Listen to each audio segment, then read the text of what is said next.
All right, we are live again. I was just about to go into my shtick. It's like second nature at this point.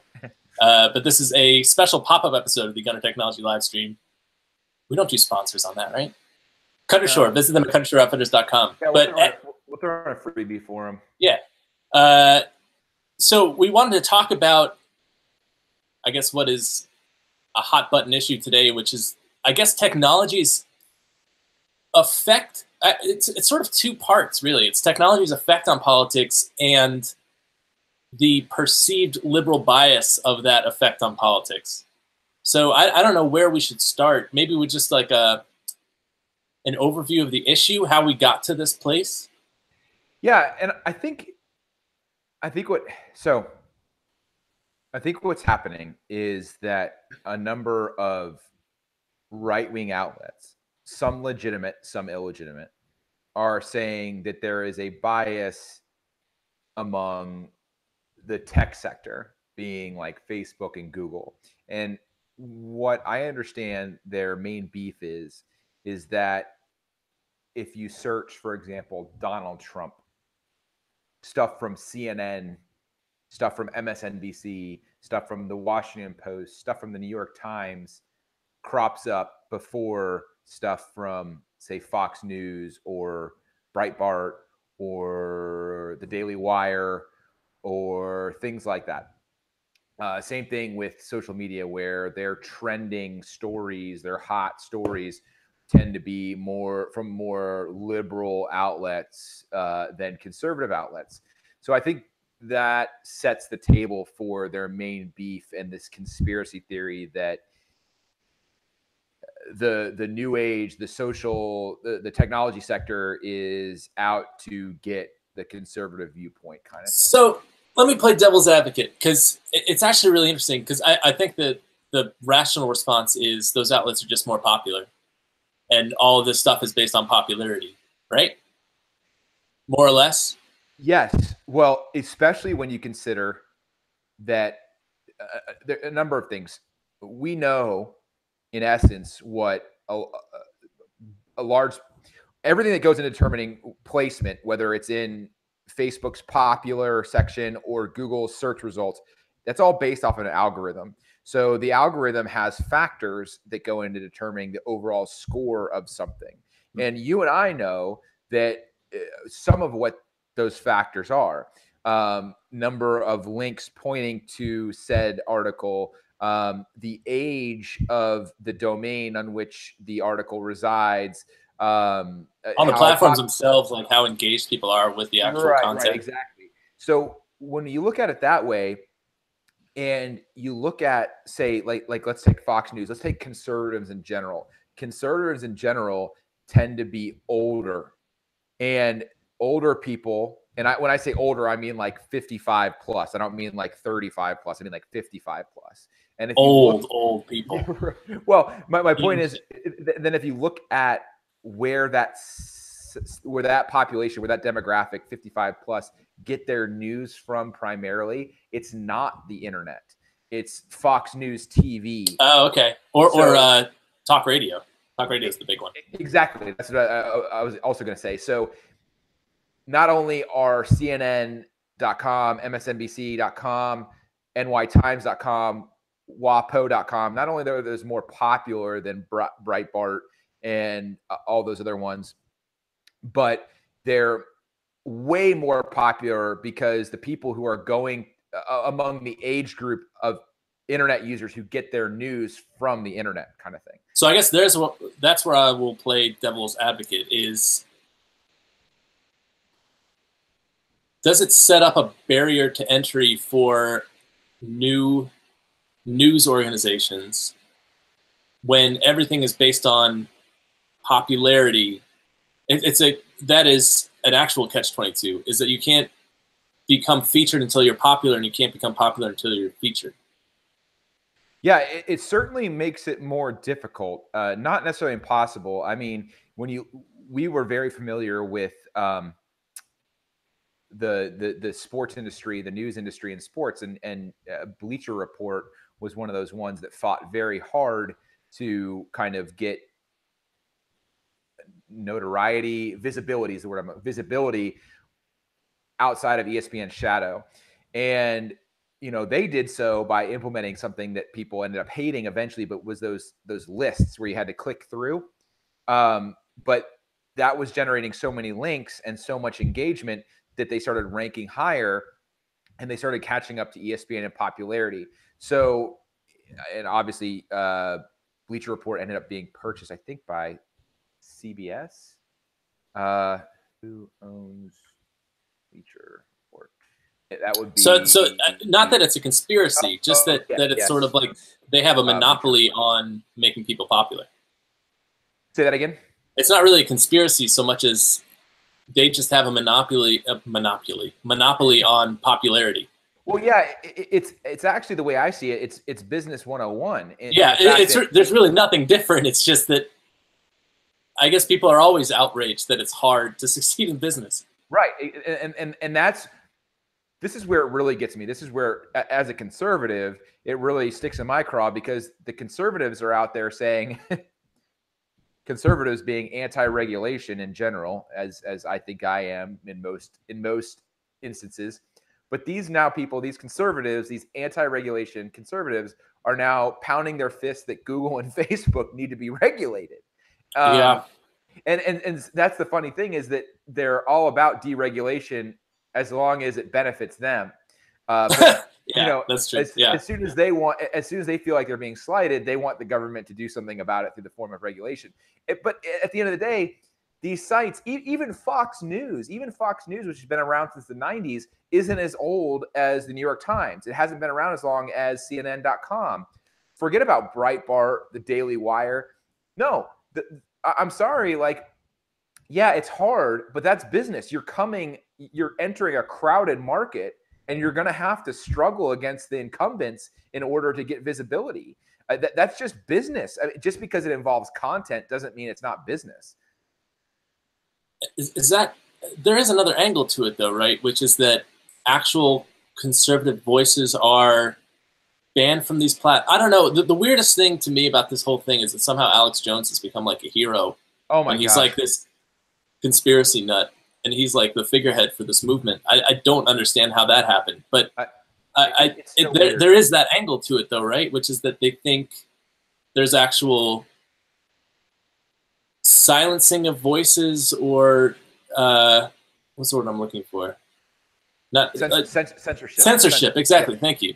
Yeah, and see, here's the thing: is I mean, I wish they wouldn't have banned Alex Jones, not because I think Alex Jones is one of the biggest nut jobs. Well, here's the thing: he's playing a part. I think he actually said in court that he's playing a character. Right, in some deposition or something. Yeah, his wife was labeling him a nut job. Yeah, exactly. And he's like, I'm just playing a nut job character. I guess the weird thing is that people take his nut job character as a real person? Yes, so much so that I think we talked about this. He makes most of his money by selling products, like nutritional supplements or something like that, or survival kits. Yeah. And so these are very strange times we live in, but it is weird that I constantly hear that's constantly held up as Silicon Valley is silencing any voice that doesn't fit neatly with their worldview, when he's kind of just like a madman.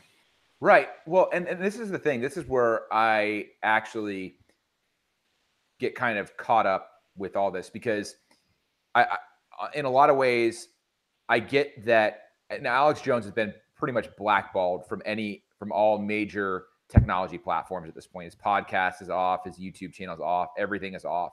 And on one hand, Twitter keep him around for like a hot minute, and then they were like, "Yeah, no, you're gone." Yeah, exactly. And in every single instance where he was blackballed, there is demonstrable evidence that he did in fact violate their terms of use for their platforms. Now, yeah, so I guess is that the issue, that these private companies are? Is there? I guess terms of use is butting heads with the First Amendment. Is that the issue? That everyone should be able to say anything all the time, anywhere, even if it's like a privately owned company who has their own rules? So, or do those rules supersede the federal rules? Is that the issue? well, it's a moving Okay. Yeah. they keep moving the goalposts. Yeah. So Yeah. if Yeah. you say it's a First Amendment issue, and so the same people who are up in arms about this issue are also up in arms about players taking a knee.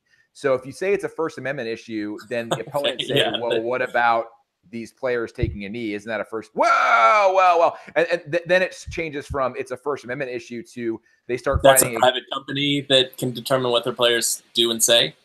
right. And so then you catch them in that. And so then they move to their argument is, well, here's an example of a liberal pundit attacking a conservative, and that liberal pundit wasn't banned.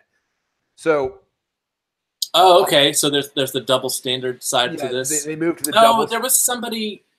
Isn't there like an editor at the New York Times who said disparaging things about white people? Why is everyone so thin-skinned about all this stuff? So that's what's weird. Okay, so then, like I said, they moved the goalpost to the double standard, and so then you can point out two things. Number one is that the war. There's so many people on these platforms that if you and I, with our well, I don't even have a YouTube channel, so 0 followers, go onto YouTube and we attack Alex Jones, say that we're going to murder him and his children.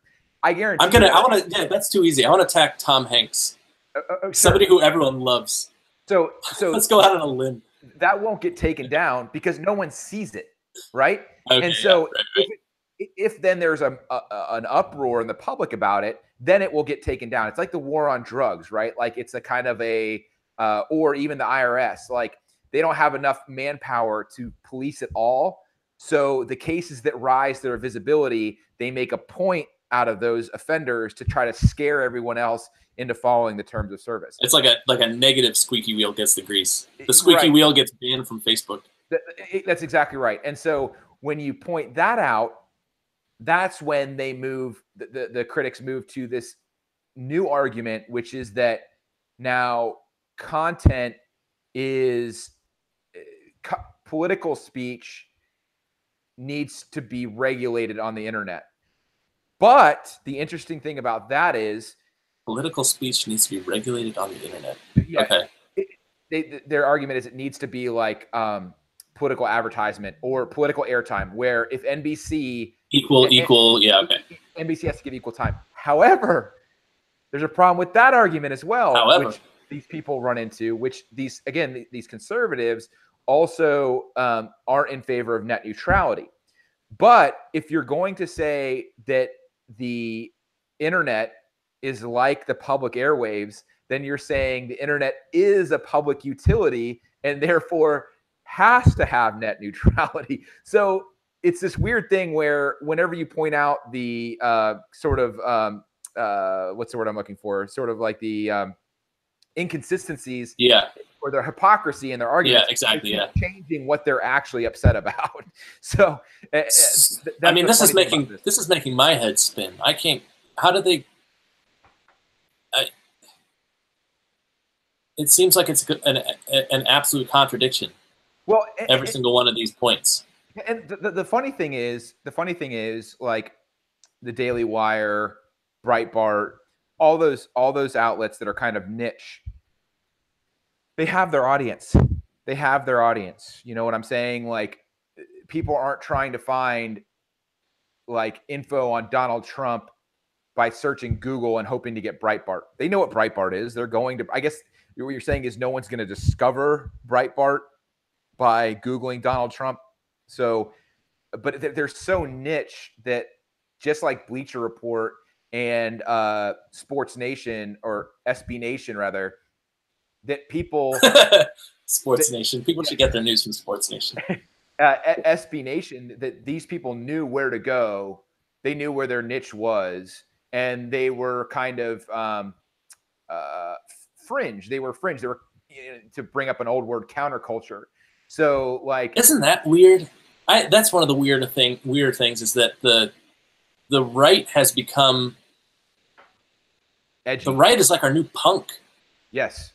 Yes, how did that and that's just the last 5 years that's happened. It's like if you want to be alternative, you have to be conservative now. It's just this is the strangest era in the history of the world. It really is. And the other thing I was going to bring up about this whole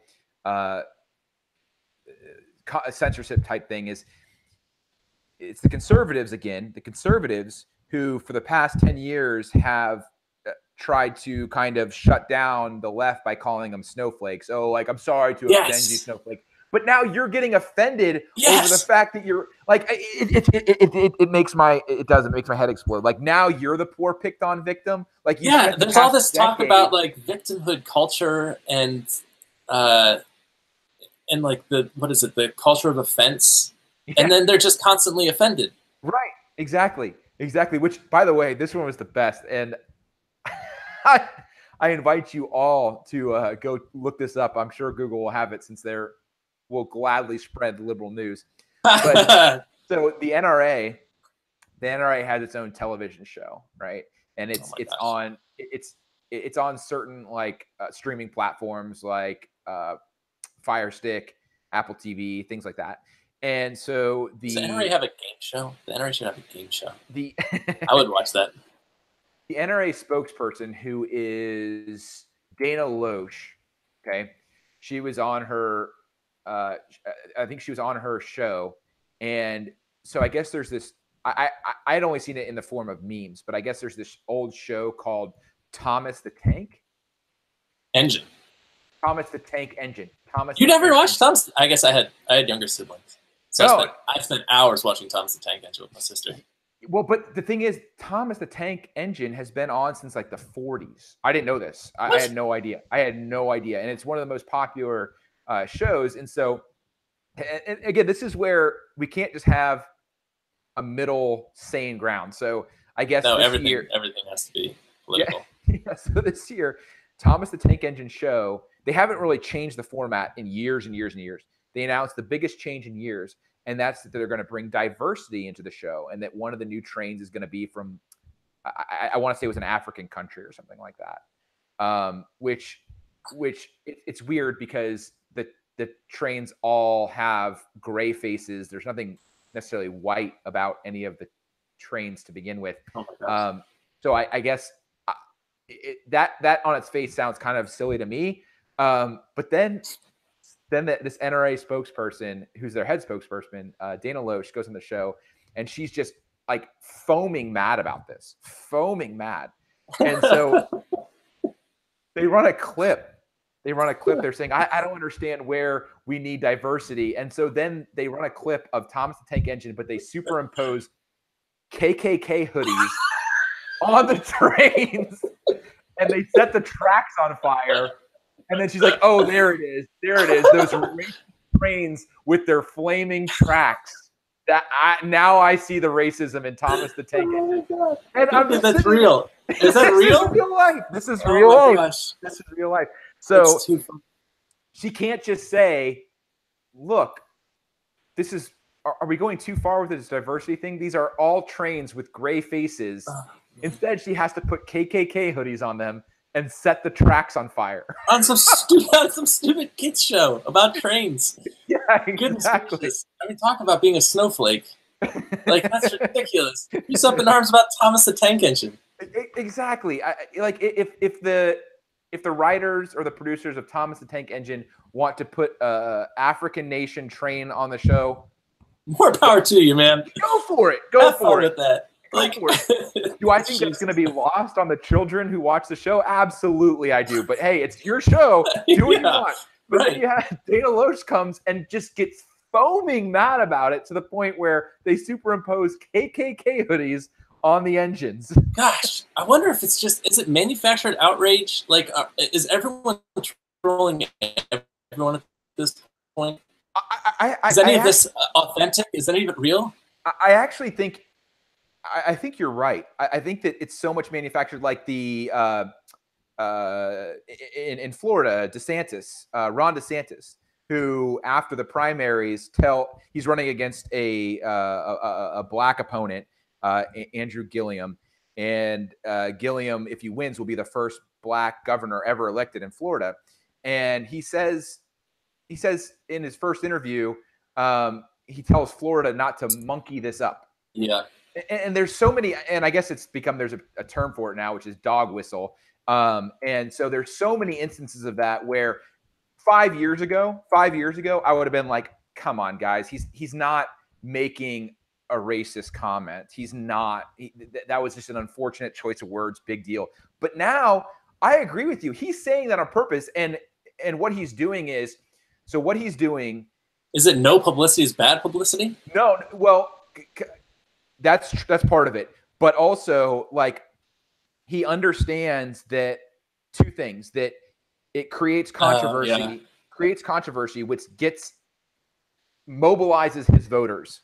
So he's not going to lose any voters by saying that. And he's not going to, no one new is going to support him. But people who support his viewpoint are then going to hear people attacking him and jump to his defense in the form of votes. Also, it's a subtle nod to white nationalists who donate a lot of money to Trump and conservative campaigns like DeSantis. And so it's almost like a wink or a hat tip to them, like a subliminal hat tip to them. Be like, yeah, I got you. I'm putting out your message, kind of thing, so that they donate more money. So it's all meta. It's all gotten a little bit meta at this point. DeSantis can't come out and say, I support white nationalists. He can't say that. He can't say that. But he can make a comment about monkeying it up, and then defend that comment and be like, you guys are just out of control. But the white nationalists see that and they're like, yep, we got you. We see where you're coming from. And that's what it's all about, is these subtle nods to these edge groups that they can't come out and support directly. And again, just creating outrage, which will mobilize that Trump base. Well, see, and that to me is the big issue with whether it's perceived or unintended bias or silencing of voices, is that it seems like everything's just becoming so polarized and heated that it's adding fuel to that fire constantly. But I don't know that there's any good way to remedy that, because it really has become, it's gotten to the point where if you're on the left or you're on the right, you know exactly where you go to hear exactly what you want to hear, which seems the exact opposite of what news and conversation is supposed to be about. Yeah, it's really weird. I mean, because at the other end of it, I think that the left, not necessarily in the case of Facebook and Google, but I think that the left does have a censorship problem in the fact that anything that they don't like now is immediately hate speech and needs to be shut down.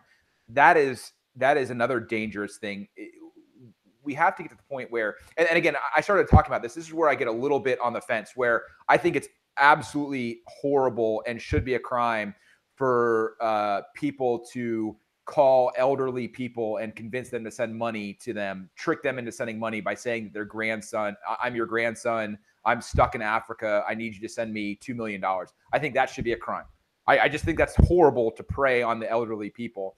At the same time, I don't think we should ban Alex Jones because it makes him a martyr. At the same time, people really do believe the shit he's saying, and that is dangerous. It's not theft. He's not directly stealing $2 million from people, but he's doing the same kind of thing. He's saying, like, hey, the world's going to end if Hillary's elected, so buy my survival kit so you won't die in this conflagration from the Hillary election.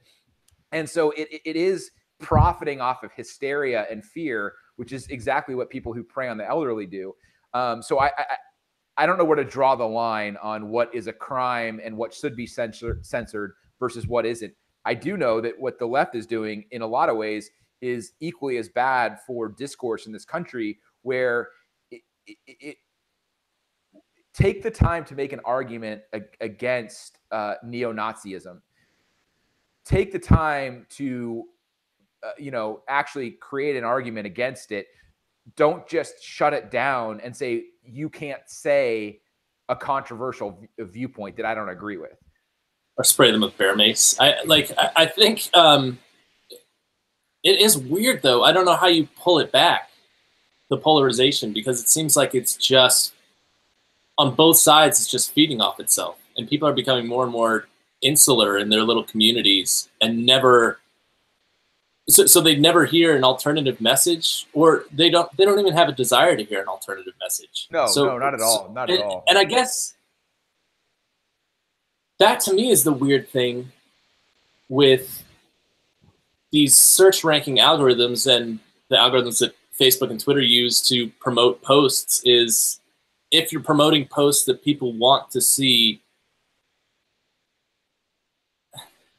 they never actually, but nobody actually wants to engage on any of these posts anyway. So like, you're damned if you do, you're damned if you don't. Like if you had an even split of left and right voices on every single post, and you had to make sure that everyone saw an equal amount of each, every single thread would just turn into a flame war and nothing would get better. So are we just screwed at this point? Is it just, are we done?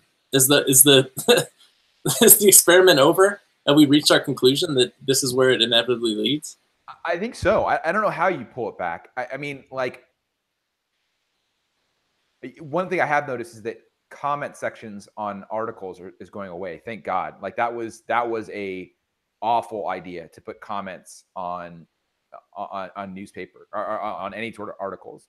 And the weird thing is, to me, is, and that's why I'm like, let Alex Jones broadcast.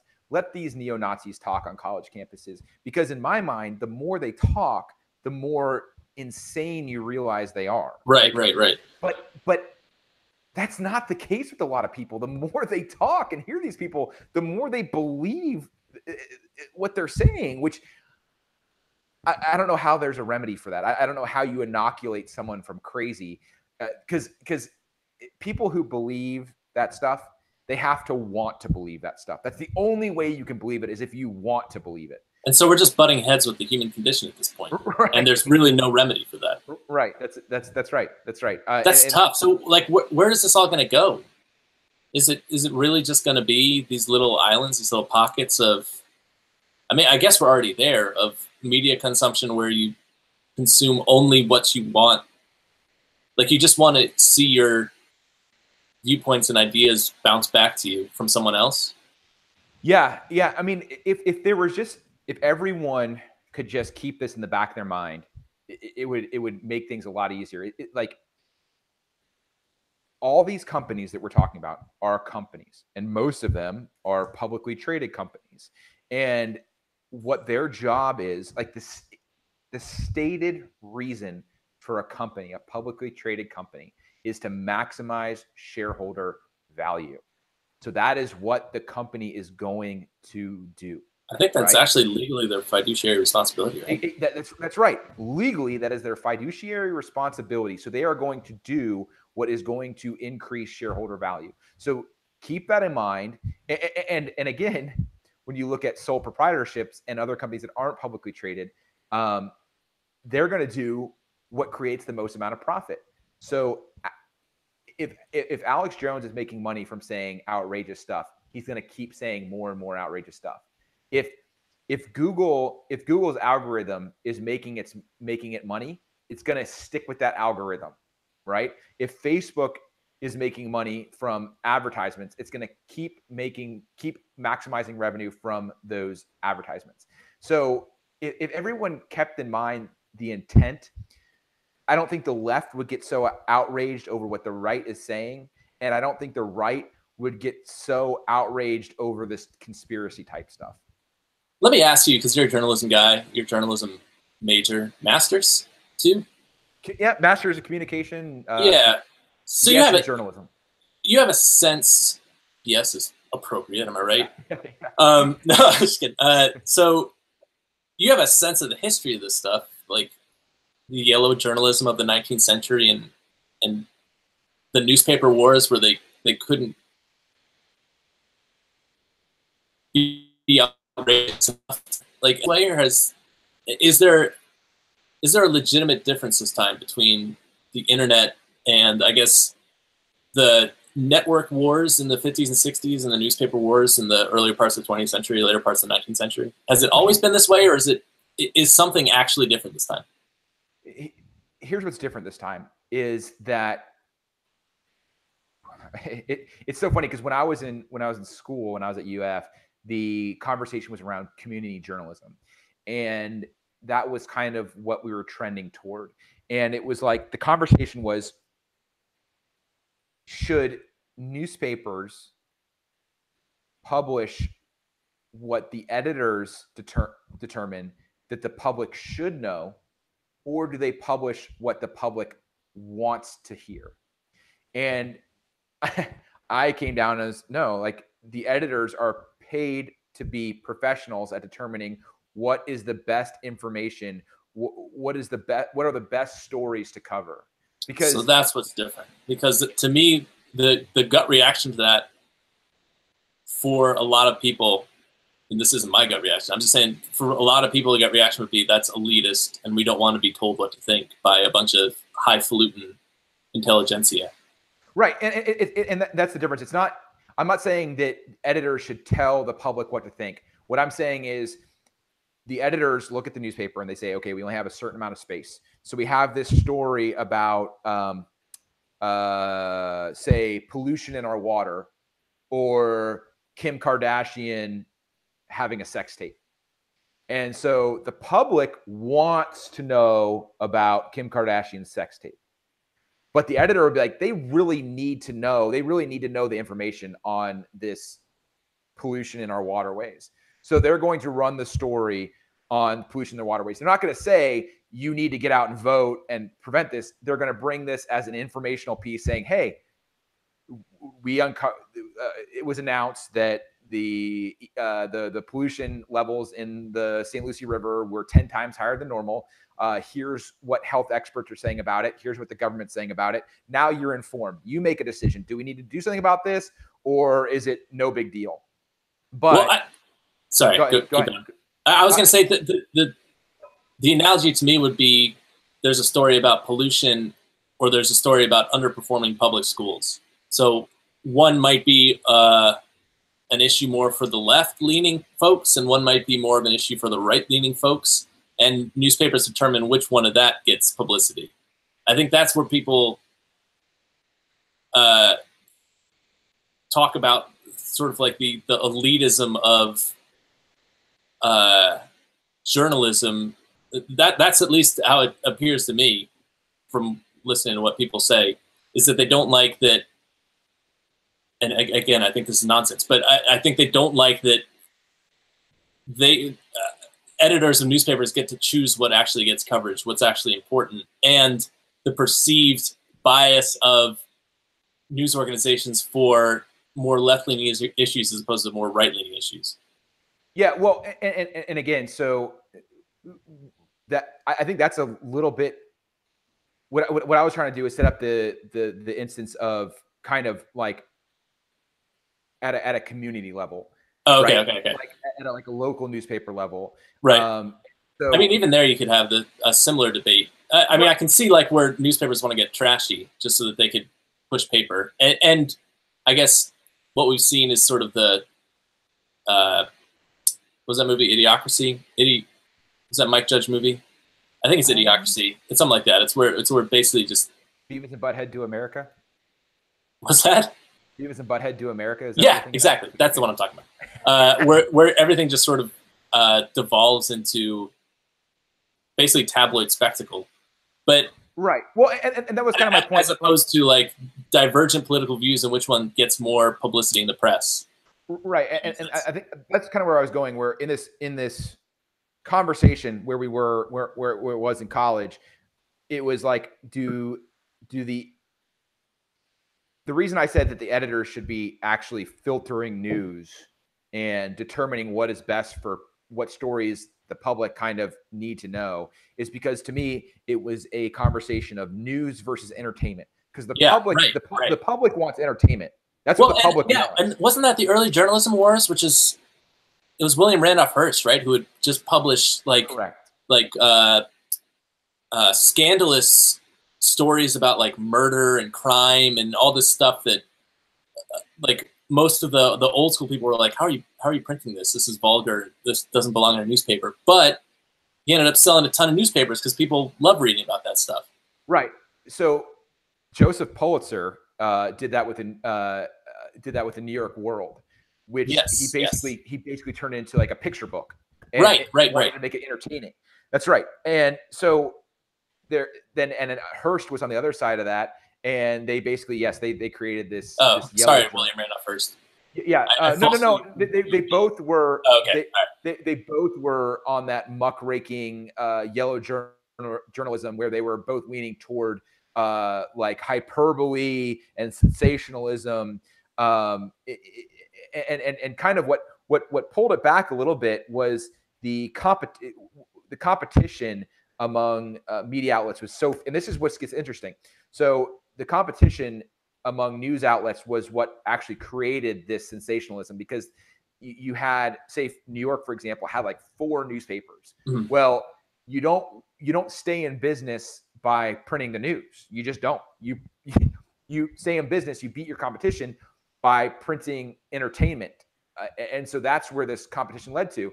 Eventually, you had a close down of newspapers in the country to the point where you had 1 newspaper towns or 2 newspaper towns. So then they had sort of a monopoly on the information, and they could release, hey, this is what we think the public needs to know. Not Kim Kardashian's sex tape, but like where each candidate stands on issues, kind of thing.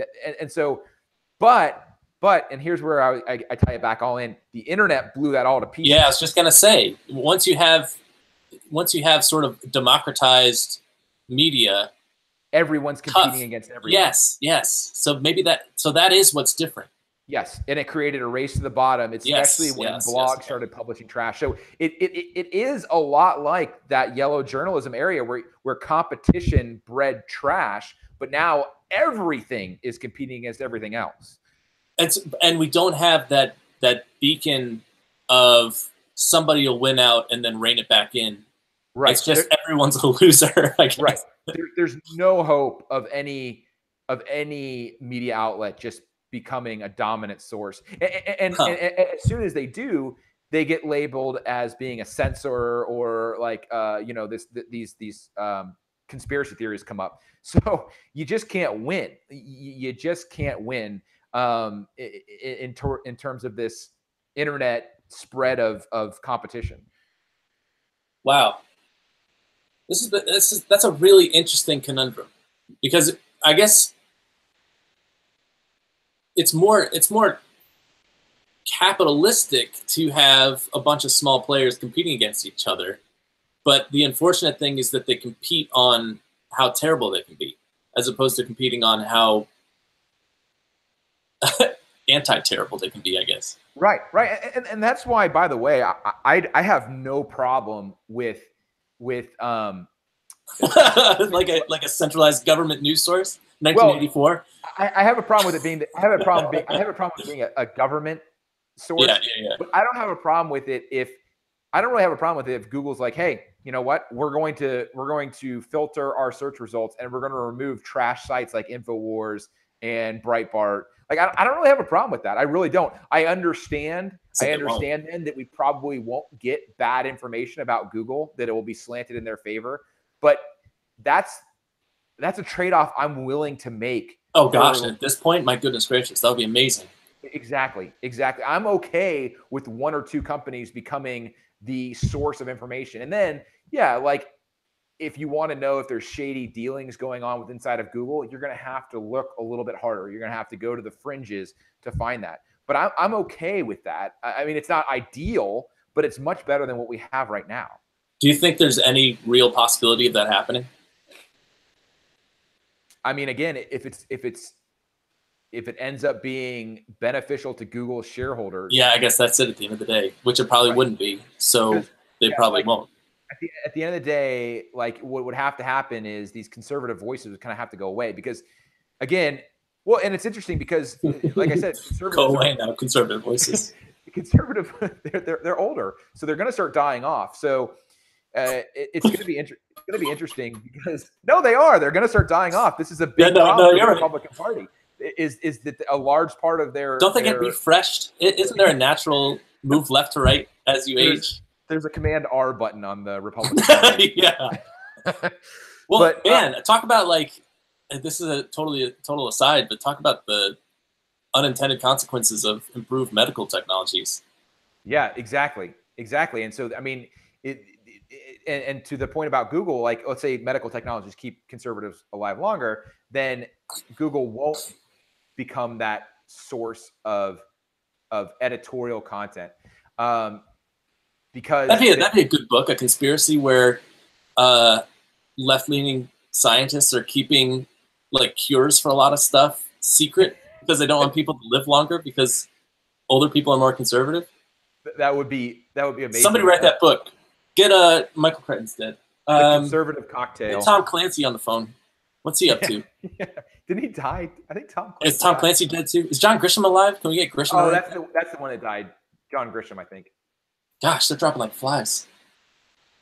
Stephen King could write a horror story about that. No. Oh, yeah. Tom Clancy's dead. October 1st, 2013. My goodness gracious. They're all dead. That might be a conspiracy in and of itself. Yeah, let's look into that. Get Alex Jones on the horn. Tom Clancy died at 66 years old, just at the age when he probably would have started becoming a conservative. We're not saying there's conspiracy, but we're not think about it. Yeah, exactly. Right. Man, so there's really just no way to put the genie back in the bottle. It's a runaway train at this point. I think so. I think it's the new normal, and I just wish people would calm down. Is there a way to get people to like mellow out a little bit? Valium, is that right? I guess, yeah, maybe the marijuana legalization push. That could help. That could really help. It's weird though. People get so up in arms about this stuff on both sides. So like, not singling any side out. There's a lot of outrage everywhere, and there's an outrageous amount of outrage. Seriously, and there's just sort of no room for any sort of calm discourse at this point. So thanks, Internet. Thanks a lot. Any closing points before we wrap up this episode of the pop-up? Pop-up? I think we arrived at a very interesting conclusion. And again, there's another side point to this on why Facebook and Google, they argue very hard that they are not editorial. They are not publishers. They are aggregators. It's kind of another show, but there's a big difference in terms of what they have to do as a company if they're considered publishers versus aggregators. Legally, what they have to do? Right. There's certain standards that apply to different industries, which it's a long conversation and one that I would need to educate myself a little bit more on before giving. Maybe we'll do a follow-up next week. Yeah, exactly. Follow-up, pop-up. But I think we accidentally stumbled upon an interesting conclusion, whereas because which, by the way, shut down this year. Did they really? Yep, shut down this year. Because Google is a company and Facebook is a company, and their responsibility is to their shareholders, not the American people or the world citizenry for that matter. That if it becomes profitable to delist sites like Infowars and like Breitbart and like Daily Wire, they will do it, and they will be right for doing it. They will be right for doing it. If they determine that it is more profitable for their shareholders to remove kind of that inflammatory content from the right, they will do it. And it won't be because of any political bias. It will be because they can make more money by doing that. Tough, man. That's a tricky situation. I wonder if we can get like two folks on here to talk, to like debate. Is there any room for like a collegial debate between alternate sides of the story, or would that just devolve into a shouting match? I'm trying to think. That'd be kind of a fun pop-up episode. There are, I think his name's David Gergen. David Gergen is a pretty level-headed conservative. Okay. I've heard him talk. He's pretty level-headed. On the left, I don't know who we would get on the left who could stay. People on the left are all nuts. I'm just kidding. I would have to look into that, but we could reach out to David Gergen. Yeah, we'll see. Keep an eye out for that. That would be an awesome pop-up episode. So keep an eye out for that. Keep an eye out for the follow-up episode to this, where we talk through the legal responsibilities of media, which Cody will educate himself on, and I'll not. So that's going to, I guess, wrap up this pop-up episode.